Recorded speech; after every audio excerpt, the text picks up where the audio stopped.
to the LTC webinar series. It is right at 3:30, so I think we'll get started today. You are joining us today for the E-Rate Essentials 471 Tips and Tricks. And you have today myself, Mindy Fiscus, with the Learning Technology Center, and Brian Bates with the LTC. Brian, are there any words of advice or updates that you need to make before we get started?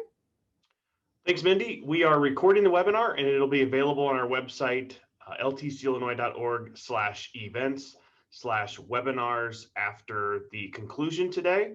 We'll also send out evaluation emails for PD hours tomorrow. And if you want to ask any questions, please do so in the chat. Otherwise, it's all yours, Mindy. All right, thank you, Brian. And so we will get started with our E-Rate webinar session today. For those of you either joining live or in the recording that do not know me, my name is Mindy Fiscus, and I am the Digital Access Coordinator for the Learning Technology Center.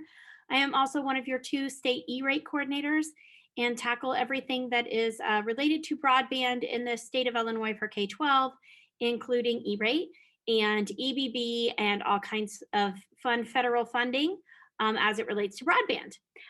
This is where we are in the process. For those of you who are new to the process, we start our year usually in November, December with the 470 form, which is our open form for open bidding, what I like to call your Christmas wish list, putting down everything that you would like to see from the E-Rate program for the following school year. And we are here in the green this time talking about our 471. This is the form where we tell USAC directly what services we are hoping to receive for the next year and provide details such as provider names, contract links, and as well as for internet access, speed and cost of the service. So as it pertains to category 2, we also need to have exact product models and cost of the products as well. So it's a very detailed form. We do offer workshops for these forms for the 471 that go in length to help you, assist you in filing the form itself step by step. Today, we will do some screenshots and cover some updates in general for the form and things to remember this year as you're getting into tackle it. Following today's form that you're filling out for the 471, there is a 486 form that you file once you have approval from USAC. So you'll get an approval letter as a result of your 471 form. You may or may not have some questions to answer in the review process, but once you receive that approval letter, you'll file that 486 that says services are starting or are ready to start. And that is typically filed in the summer before or the summer of that next school year. So expect to file that 486 in July or August this year. And also at the very end of the process, you will need to decide whether you want to get discounts on your bill.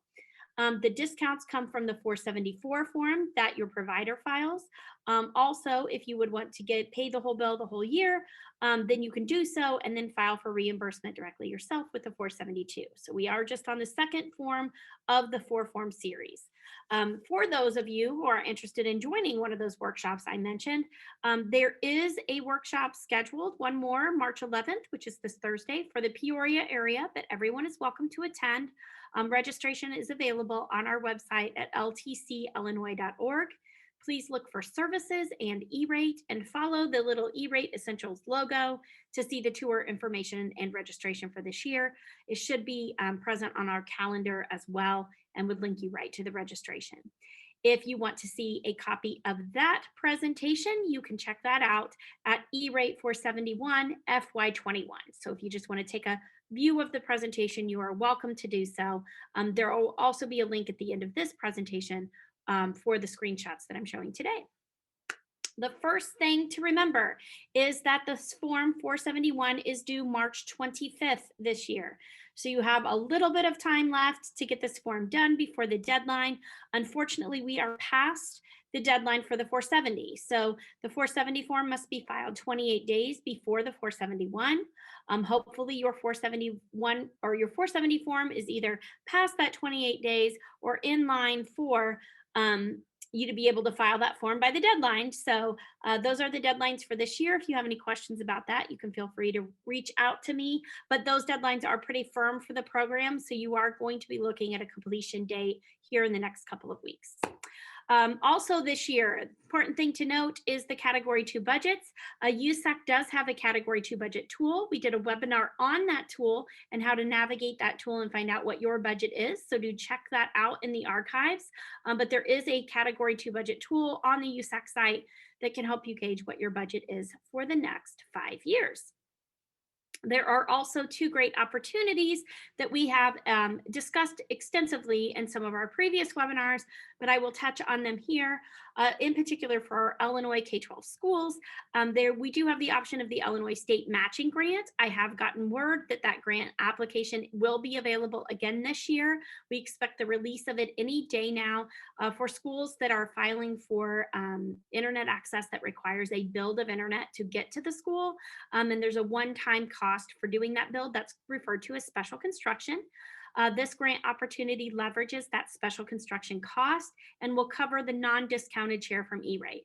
So as you file your 471 form and indicate that there is a special construction charge, there is a box there that you can file that you can check that asks if you are going to leverage state match or tribal match funding. You would definitely want to check that box. That indicates to USAC that they need to reach out to the state of Illinois and check your status for the application of that grant. The grant process itself through ISB is pretty straightforward, and I am here to help you through that process. It is multiple pages, but I can help you figure out what to say where in order to secure the funding that is the rest of the build. So even if you are a 70% or even a 50% school district, it is open to everyone, not just our poorest districts. And again, we'll cover the rest of the cost of the build. So let me know if you need some more information on that. In addition to that, we also have in our state of Illinois right now through our Department of Innovation and Technology, the Illinois K-12 Broadband Network, which is an E-rate consortium filing for Category 1 or Internet Access Services. They will apply on behalf of school districts for transport to take you back to the Illinois Century Network. And if you choose to participate with that program, you need to fill out a letter of agency and circuit information right away. They will take a look at when your current contracts expire. And when they see those contracts expiring in the next fiscal year we're getting ready to apply for, they will go ahead and include you in their open bidding process. If they secure a bid for you, they will reach out to you and let you know who your provider is for that bid and ask you whether you want to move forward or not. So it is a great option for those who want to leverage it. So school districts do have that also as an option. And the caveat of participating in that program is that they will pay the non-discounted share of your monthly rate. So internet access through the broadband network would in essence be free to K-12 schools in Illinois. The trick is to sign up early as they kind of harvest all the name of those school districts every July and get ready to file that application and ask for that open bidding process soon in the process. So they'll look at this July for those who start a year from July. So if your contract expires 6/30 of 2021, we're included in this year. And if your contract expires 6/30 of 2022, you can likely be included next year. And so go ahead and get to their website and fill out that letter of agency and circuit information. So sign up now for 22 and anytime after, just get it right out of the way and have that as an option. For those of you joining us that have applied for the consortium and are taking the consortium bid this year, if you have the same service provider that you currently have is now your chosen transport provider for ICN, please do reach out to ICN and to that service provider and ensure that everything is ready to go as of July 1st. But for those of you who have a change in transport provider, I highly recommend that you go ahead and file a 471, that you do so using month to month as an option. I'm going to show you where that is in the form screenshots today, but I would like you to choose month to month as an option and put down your current dollar amount that you're spending monthly on your internet access just to cover you if there is a delay in installation. So our hope is that your new service provider would be up and ready to go come July 1st, but just in case it isn't, we do want to go ahead and secure your access to month services as a transitional option so that if you do have a bill, July, August, or September, in case of a delay, that we go ahead and get those covered through the E-rate program. And otherwise, you would be responsible for paying the entire monthly amount until those billed and services are done. So just want to cover our bases there. The first thing that we need to do for E-rate, and it is for the 471, is to fill out a contract. So almost everything in the program is a contract in E-rate terms. So whether this is a bid for products in category 2, or whether this is a contract for services that you will be getting for internet access, the system really does want you to set that up as a contract and then attach the contract in your 471. And I've put down the steps here on the left of how you're going to log into the portal and click on the district entity to get to that contract creation tool. Some things to remember in creating the contract: you are encouraged to upload a copy of your contract. It's not required, but it is encouraged.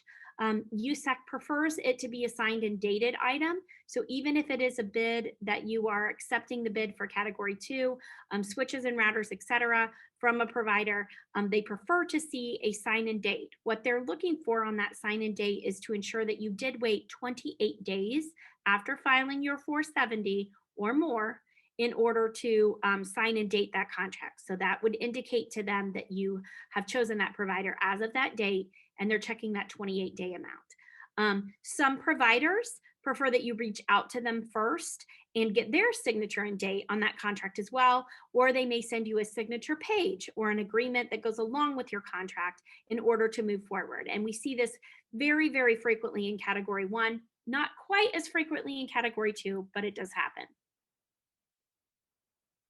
So please do reach out to your provider and see if there is a signature page, etc. If you do not reach out to your provider, you do run the risk of them not holding the prices that are valid in that contract until your E-rate approval. So that's something that will ensure for you that you can hold on to those prices and that quote for longer than just the typical 30 to 60 days that it is available for. So again, when you're creating these contracts in the EPC, if you have something to upload, that's great.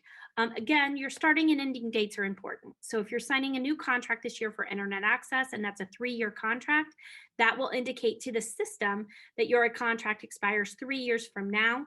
That authorizes that contract to be attached to a 471 for 3 entire years. So if you are not signing a new contract and you're in the middle of a contract, you have the option of going back and logging in and selecting last year's contract. And so that's what we do for the remaining years of your contract. So the important thing is to get that contract information in there. Otherwise, you get in the middle of the 471 and it says, what do you want to do? A contract month to month or tariff. And you're like, okay, now what?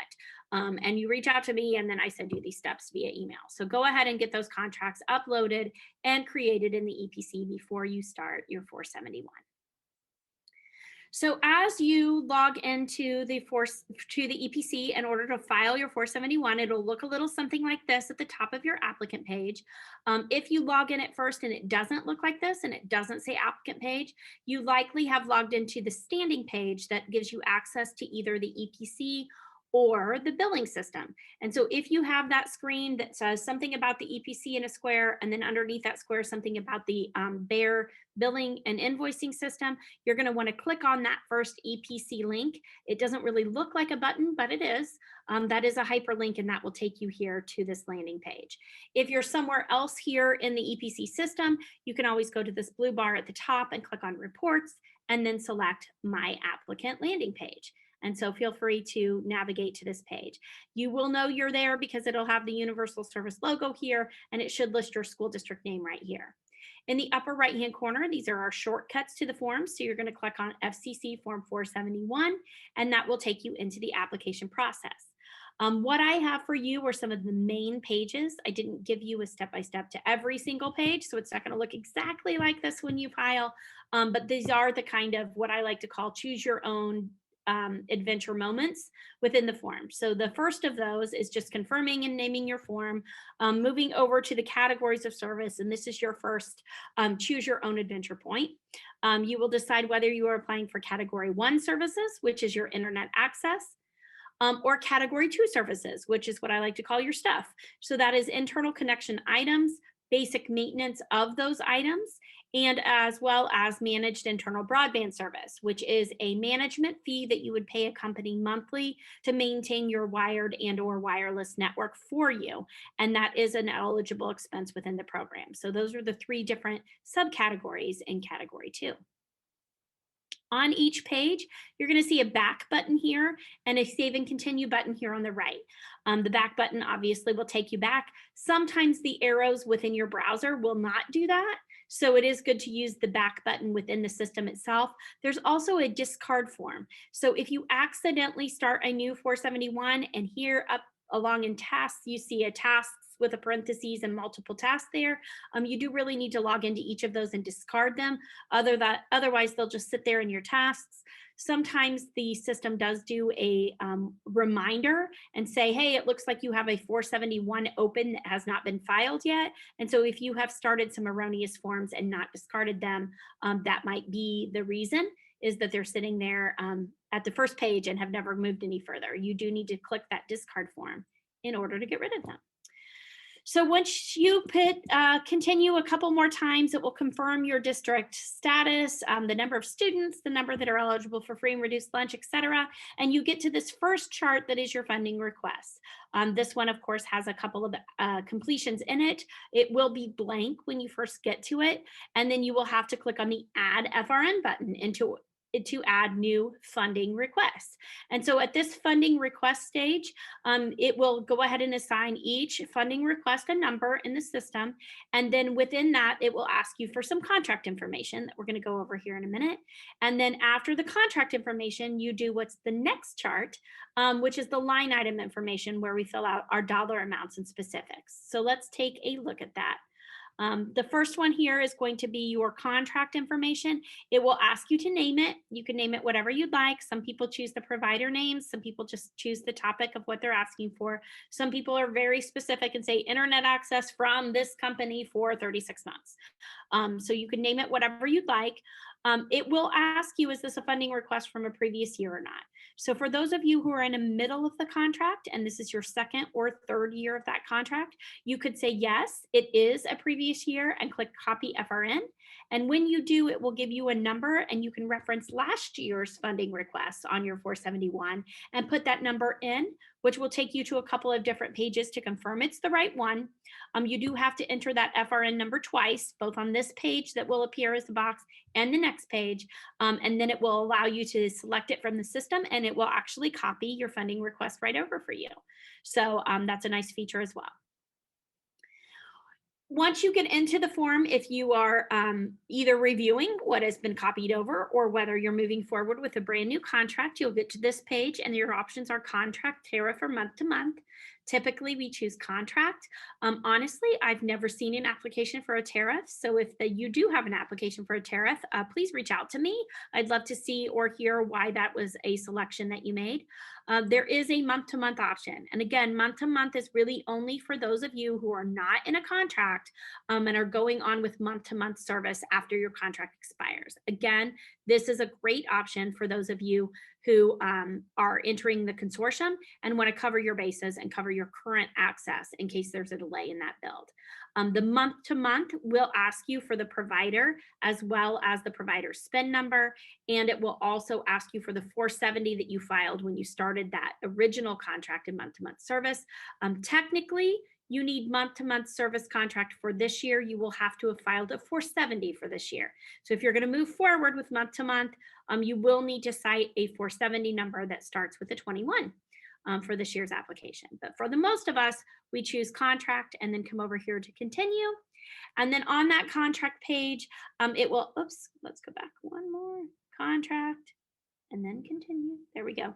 And for most of us, we will have to indicate a contract in the system. Whether you followed the steps from the previous slide that showed just what to do to add the contract, or whether you're citing a previous year contract, you'll do so the same way. You check the box in front of the appropriate contract, and you can see here, this is just a fake contract in the training system. The one thing that you do have to update each year are the service start date and the service contract end date. So you do have to enter the contract start and end date, even if it's a 1-year contract, your end date would just be 6/30 of 2022 in this case. So you do have to update those either year, whether you're copying over or whether you're entering a new contract.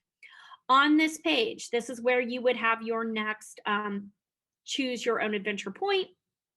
If your bill contains that one-time special construction or has network equipment that is related to your internet between buildings, so your WAN, network equipment is eligible, but only network equipment that is lighting equipment in category 1.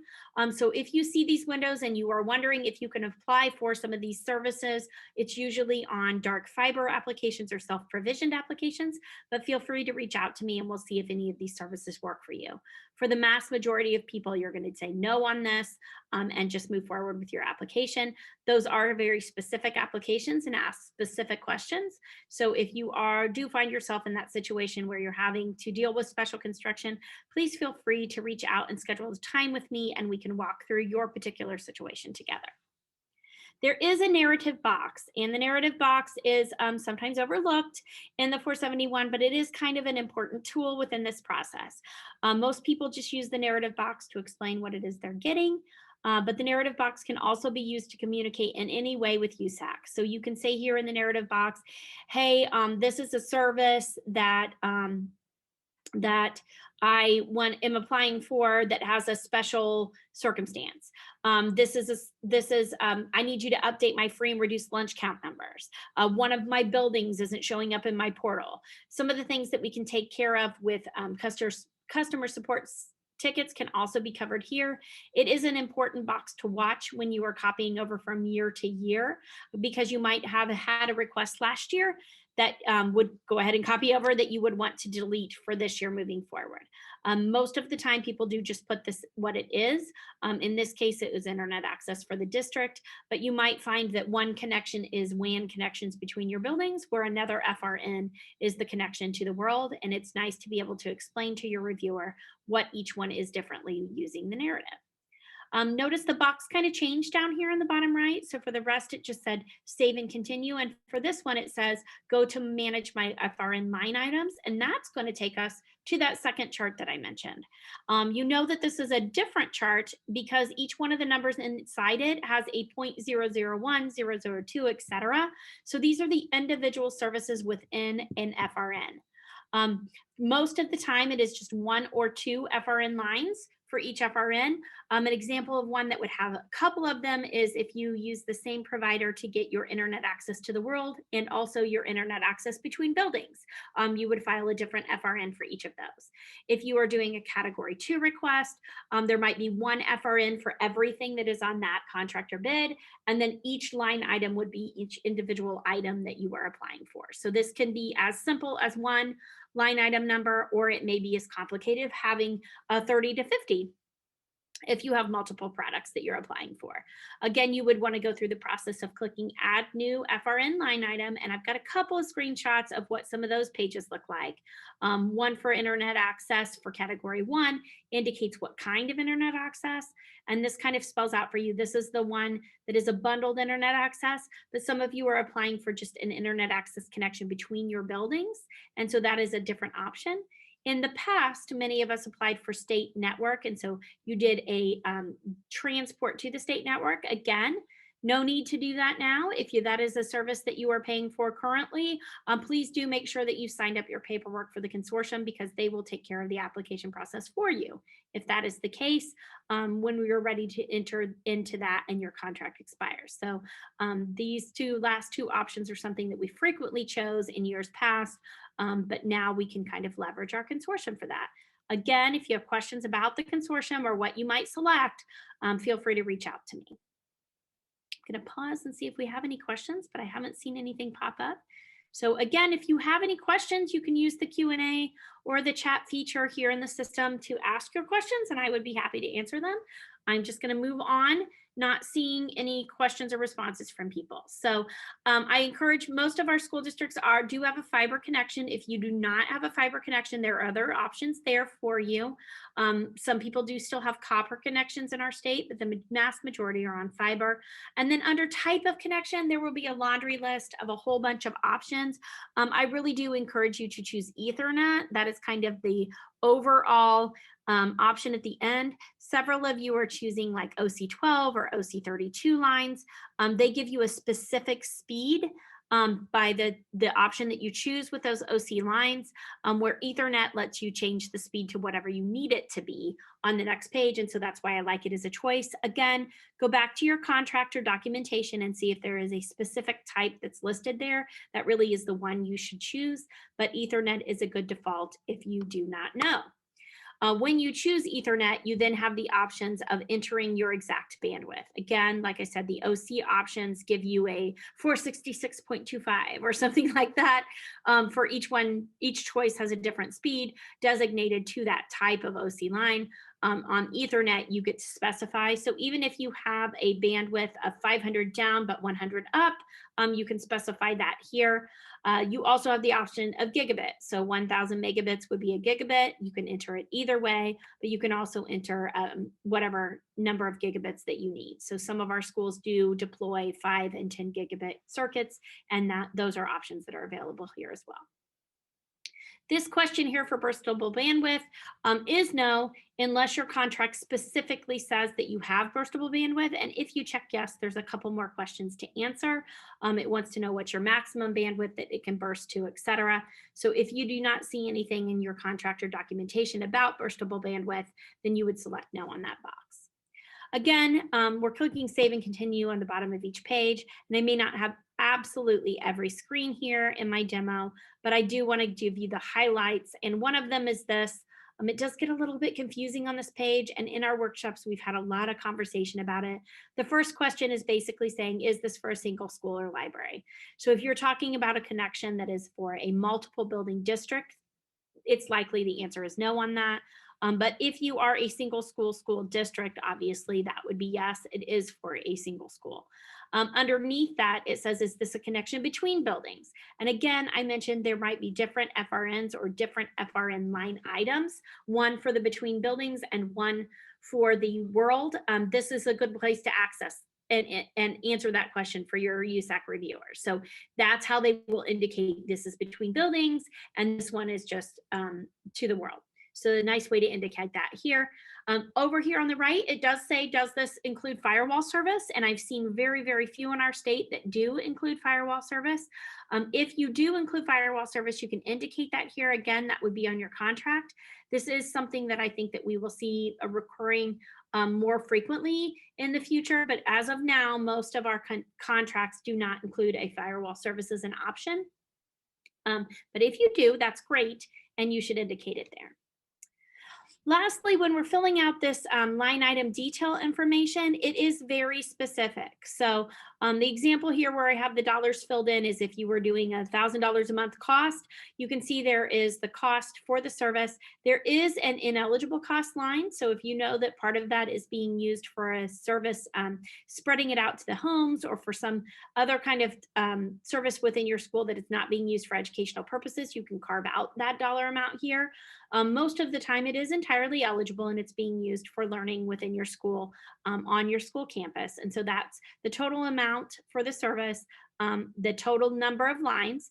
The only time we really see a difference here is sometimes people will say, hey, this is my connection from building to building, and it might be $1,000 a building and I have 3 buildings.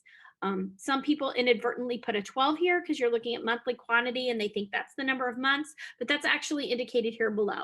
So that would be a pretty obvious change when you entered that in to see instead of $12,000, $124,000, I think the math would be. So that would be a significant amount and you would hopefully catch that error, but it is the number of circuits or the number of lines that you're paying for here in this box. At the same time, if you are entering category 2 information, you'll probably focus here on the right-hand side. And so the right-hand side does give one-time costs. And again, ineligible costs. This usually comes into play when talking about firewalls. So only a portion of the firewall is eligible, the protection portion, but not the filtering. So if you are applying for a firewall, please do reach out to your provider and try to see if they can give you a breakdown of that. You would enter the total cost on the top line and break out the ineligible cost on the line below. It works the same as the left-hand side and will calculate it for you. New this year. So this has been something that we've seen in the past couple of years with the 471 form, where we have had to indicate which schools in the district this pertains to. The default is to all schools, and it is okay to leave it at default. So in the previous rules for category 2, we had to indicate each individual building that we were putting our services and our devices into, because each building had its own budget. Starting this year's application process, there is an overall district budget. So you no longer have to designate which building that is going into. Now, if you want to, for your own purposes, to keep track of where everything is going and for your own details, you are welcome to.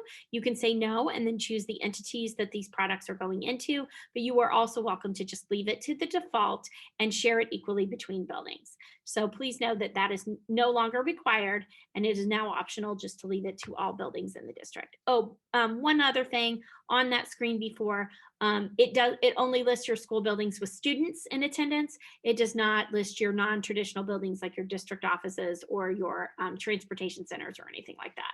So that is normal for those of you who have pointed that out to me in previous webinars.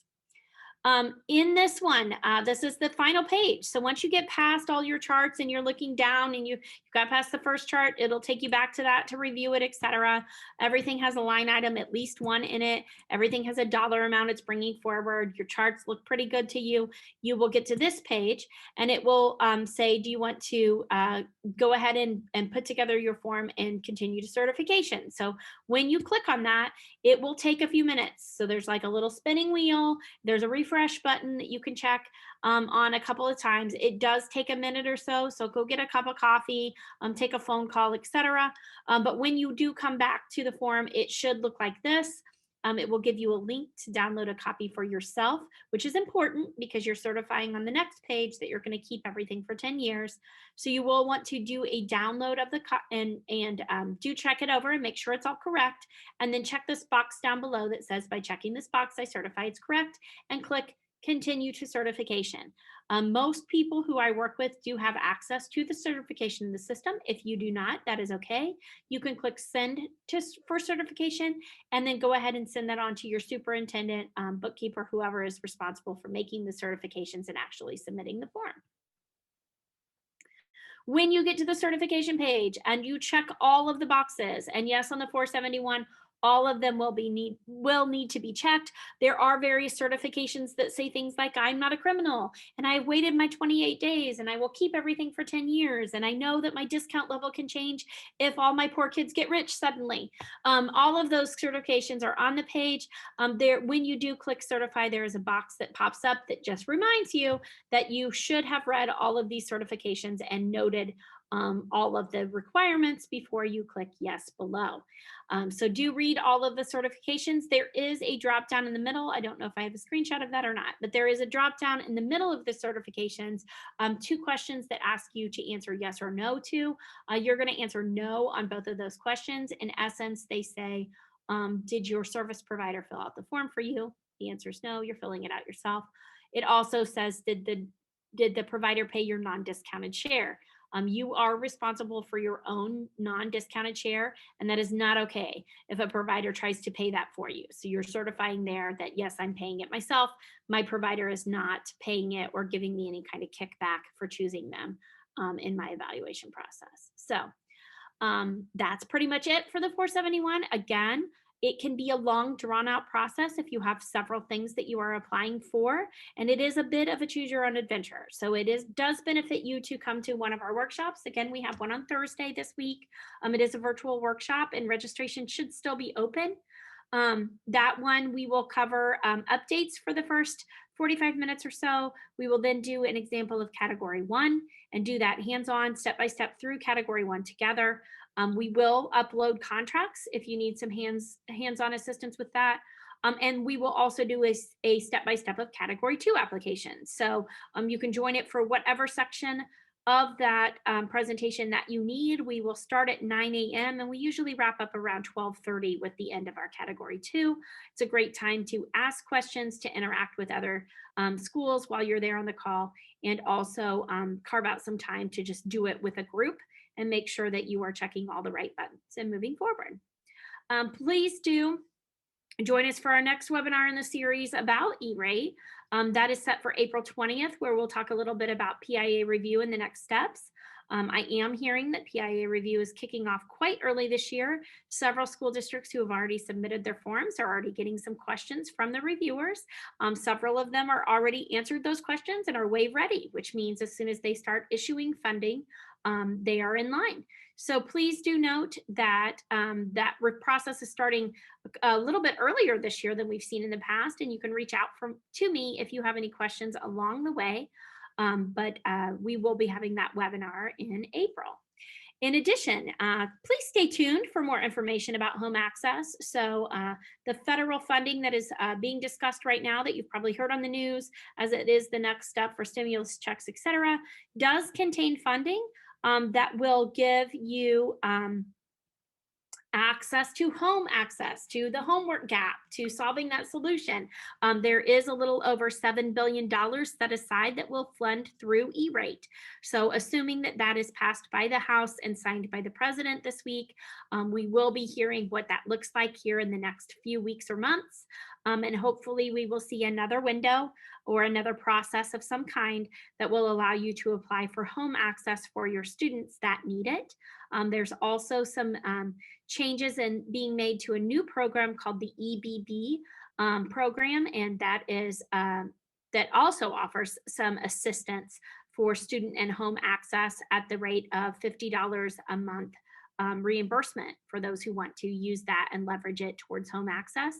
It is designed for our low-income students, but anybody that is eligible for the free and reduced lunch program would also be eligible for that EBB. It does secure finding a partner that is a provider in your area that is leveraging that program. So new information coming out about that every day as well. We will be scheduling additional webinars when some of these new rules come out for home access, and we will talk about the rules and eligibility, of course, the timelines involved with that when we know them, and of course, the application process. So please know that we are here to serve you with your home access needs as well when that all develops. Here. Speaking of staying up to date on things, please do join our LTC community if you have not yet. You can find that from our ltcillinois.org. There is a community tab at the top. It looks like this on the page and says, please join here. And this is a button that turns blue. So do join our LTC community. This is where we send out information. And when we find out about that home access or whether or not deadlines change and things like that, we do send that out to the community. So you'll be sure to be in touch with everything that's happening.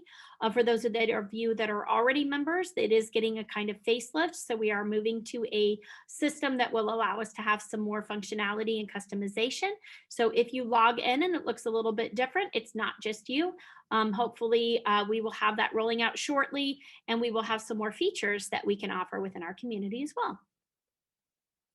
Thank you for attending here virtually today. I think that Brian did put in the chat a link to the evaluation or something. Let me take a look at that chat and see. Oh, our next virtual. Yeah. Yes, I just want to make sure that. So if you're interested in joining us Thursday, you can register right there. Thank you, Brian, for that. I am going to go ahead and put in the link to have this presentation if you want it. And that is a bit.ly/471 tips. And it is all in capitals there. Capitals do matter when you're following a bit.ly. In addition to that, there is time on my schedule over the next couple of weeks if you have, went to panelist. Hold on a second. Copy. I want to send that to attendees and everyone. Let me do that again. Sorry about that. Forgot the default there. On a webinar is a little bit different than a normal Zoom session. So there is the link to everyone, hopefully. So if you need access to me to answer some questions, if you want to schedule some time on my calendar to have me take a look at something with you, you can always reach me at my email, which is mfiscus@ltcillinois.org. You can also follow me at Twitter at Fiscus29. I am trying to do my best to embrace Twitter at the encouragement of some of our other staff members. Let me go do an escape here. And I'm also going to do a quick demo of showing you how to schedule some time. Let's get out of here. Escape. Not working. Stop my share. And now start my share. Let's try this one more time with my desktop. And again, escape. There we go. Showing you on our website, it is just ltcillinois.org. And we are using a new feature called Calendly. So if you want to schedule a time with me, you can go to About and Our Staff, and you can see all of our wonderful, talented staff members listed here on our staff page. Many of us have the schedule a meeting link. And so you're going to scroll down to find my picture. And when you click schedule a meeting, it will take you right into Calendly and will allow you to see available times on my calendar in order to meet with you. So you can set up a 30 or a 60-minute meeting simply by visiting our website. Again, several of our staff members do have that feature turned on. Again, our community is accessed here on the last tab. So just a couple of little updates for how to get in touch with me or how to stay in touch with changes of the program. I'm looking to see if there are any more questions for us, Brian. It looks like we are wrapping up a little bit early today. It's unlike me, isn't it? No, you're good. I don't see any questions right now. We'll see if anything comes in here in the next couple minutes, but otherwise we can wrap up a little bit early. All right. And so please, if you do need assistance, reach out to us. That's what we're here for on E-Rate, as well as any professional learning or IT needs that you have. That is what the LTC exists for, is to help you, the school districts in Illinois. We'll leave it open for a couple more minutes, and then we'll let you enjoy this beautiful weather. I might go take a walk. What about you, Brian? Visiting the park? I will be probably walking the dog. Make sure you take your little girl with you, Brian. It's important that everybody in the family gets some exercise. That's true. That's true. All right. Thanks for recording us, Brian, and thanks for having the E-Rate as a topic in the webinar series. I look forward to working with you all again. All right. Thanks, Mindy.